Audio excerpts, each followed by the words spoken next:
दोस्तों यह है दुनिया की सबसे ऊंची बैटलफील्ड सियाचिन ग्लेशियर।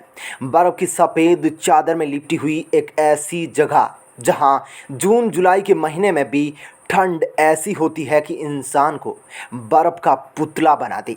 लेकिन हड्डियां जमा देने वाले इस ठंड में भी 12 महीने हमारे जवान तैनात रहते हैं। इनका यह शौर्य ही है जो 24,000 फीट की ऊंचाई पर हमारा तिरंगा शान से लहरा रहा है।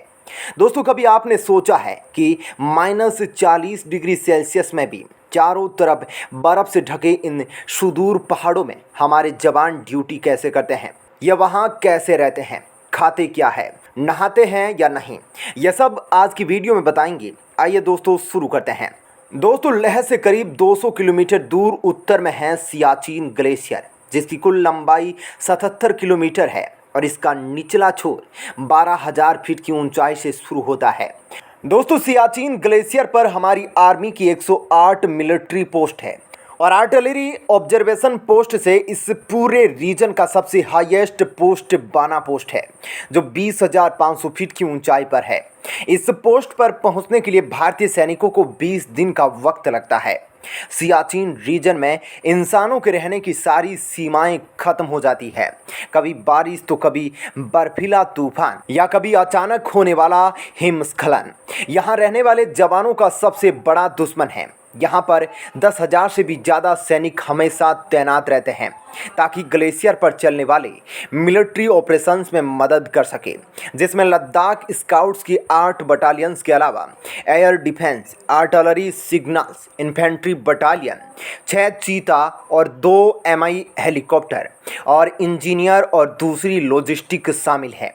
दोस्तों सियाचिन में आने से पहले इन जवानों को स्पेशल ट्रेनिंग दी जाती है। इन्हें कश्मीर में स्थित हाई एल्टीट्यूड वॉरफेयर स्कूल जाना पड़ता है। हाई एल्टीट्यूड पर रहना और उसके बाद अपने आप को लड़ाई के काबिल बनाए रखने के लिए यह खास ट्रेनिंग दी जाती है और फिर सियाचिन में रहकर वहां के वेदर में अपने शरीर को ढालना और लड़ाई के लिए तैयार रहने के लिए दोबारा से ट्रेन होना पड़ता है। ट्रेनिंग सेंटर में इन जवानों को आइस क्राफ्ट, रॉक क्राफ्ट, रिप्लालिंग और स्ट्रीम क्रॉसिंग की ट्रेनिंग दी जाती है। रोजाना कड़ी ट्रेनिंग के जरिए जवानों का स्टेमिना और स्ट्रेंथ को इंक्रीज किया जाता है ताकि वे सियाचिन के कम ऑक्सीजन लेवल में भी अपनी ड्यूटी फुर्ती से कर सके।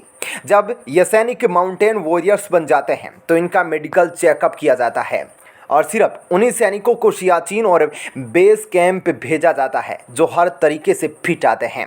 सियाचिन बेस कैंप में जवानों को कम से कम 3 से 4 महीने रुकना पड़ता है और वहां के जानलेवा मौसम के लिए ज़रूरी सर्वाइवल टेक्निक और एक ट्रेनिंग करनी पड़ती है। फिर आता है वह दिन जब इन जवानों को फॉरवर्ड पोस्ट पर उनके साथियों के स्थान पर रिप्लेस करने के लिए रवाना किया जाता है और यह इन जवानों के लिए बहुत ही इम्पोर्टेंट होता है क्योंकि अभी तक इन्होंने ग्लेशियर पर रहने और काम करने के बारे में सिर्फ सुना होता है, पर उनकी बारी होती है सियाचिन के बर्फीले पहाड़ों पर अपनी खुद की कहानी लिखने की।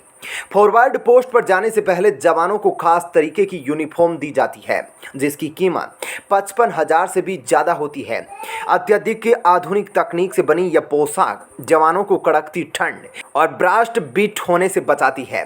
तो दोस्तों इस तरह से हमारे जवान रहते हैं सियाचिन ग्लेशियर के ऊपर। आप इस बारे में क्या कहना चाहते हैं हमें कमेंट करके बताइएगा। वीडियो पसंद आई हो तो लाइक, शेयर और सब्सक्राइब कीजिएगा। धन्यवाद।